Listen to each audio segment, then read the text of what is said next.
Okay, winter driving, and you don't have snow chains and you don't get snow heavy enough or deep enough or often enough to warrant the cost. So the equivalent 10mm nylon rope on the drive wheels of your car. What you should do, this is easier by the way if you have two people, but what you do initially is to seal the end of your rope just with a match or a lighter. Anything, just melt the end and seal it. I use a little piece of insulating tape just to stop it from ravelling. Turn the wheels, start at the back of the wheel. All you need for this is to make sure these are the driving wheels and that the rim has holes through which you can pass the rope. Reach in, thread it through, bring it out and loop it into the next hole, and so on. Looping it in, taking up the slack each time, and on again. Now, with the second person, once you reach about this stage, they can then turn the wheels in the opposite direction to continue. Continue the lacing, again through the hole in your rim, through the back, catching it and feeding it through, taking up the slack,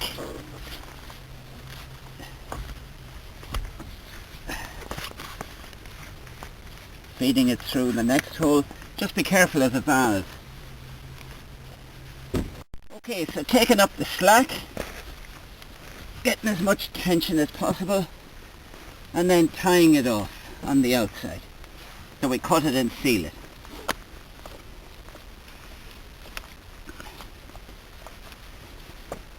Right. Okay, so there basically is your snow chain or your snow rope. Now, before it's cut, tie your knot and tension it. You can tension it by going from one,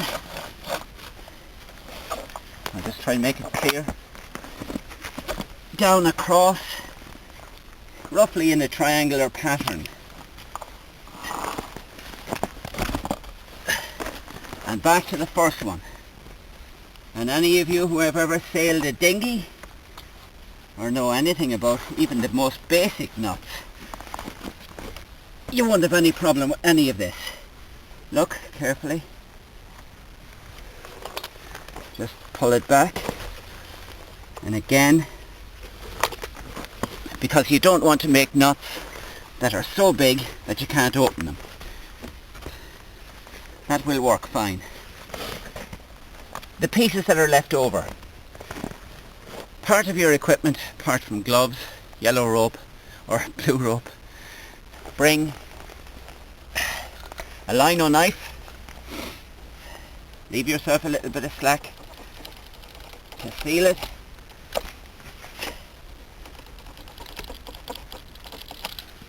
and matches to seal the end. Otherwise it'll just be too uncomfortable to try and loosen them. Okay, this is doing fine.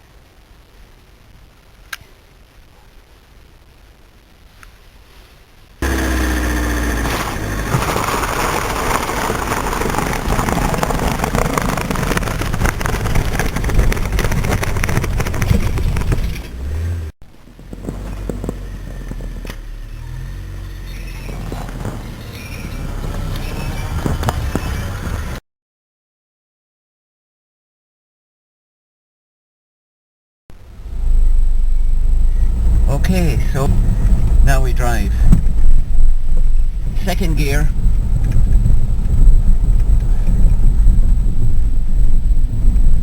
And with these little films, even though we'll be travelling slowly, it will appear to be much faster than we are actually travelling.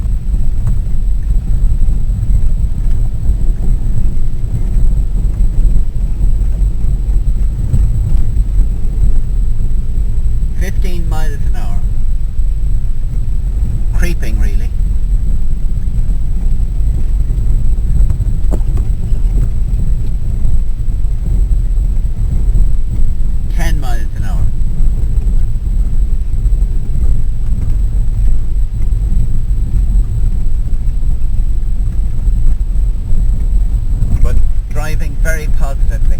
The tracks you see are the tracks of four-wheel drive vehicles that operate in this lane.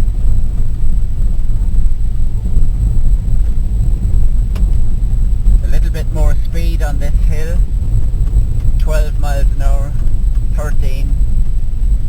Slow enough you'd imagine it's going to spin.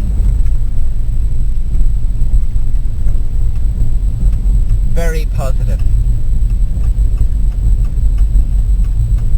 Hill coming up. Another good test.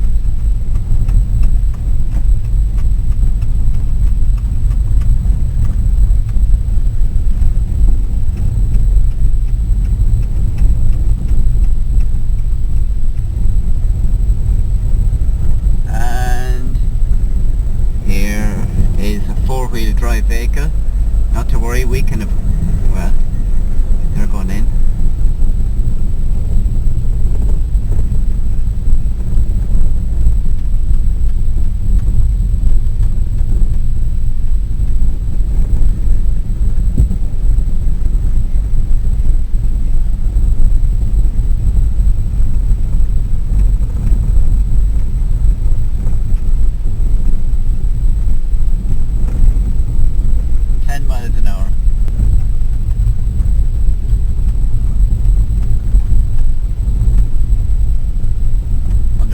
Circumstances I'd be going a bit faster here, but this is a demonstration to see how well the ropes are gripping, and it's very, very positive.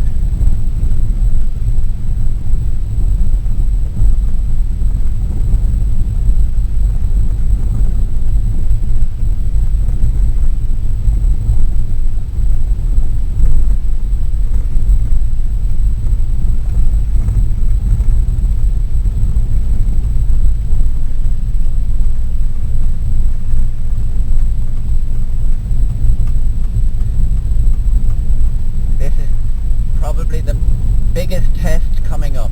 Down into this little hollow, turning to the left, then right, and then uphill to a steep hill.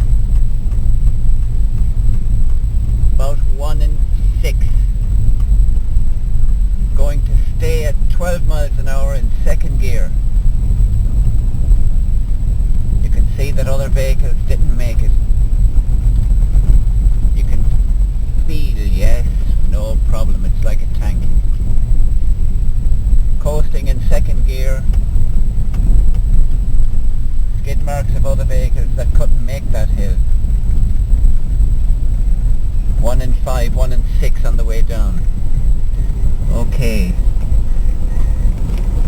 And turn and back in. There's another vehicle coming, so I'll get out of the way.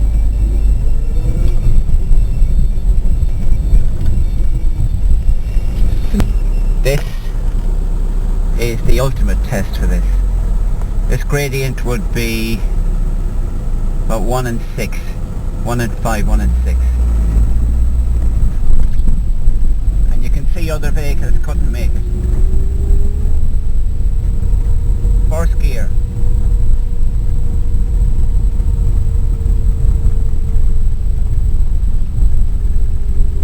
No problem.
a look at the tracks that it makes, and you can see how the ropes grip.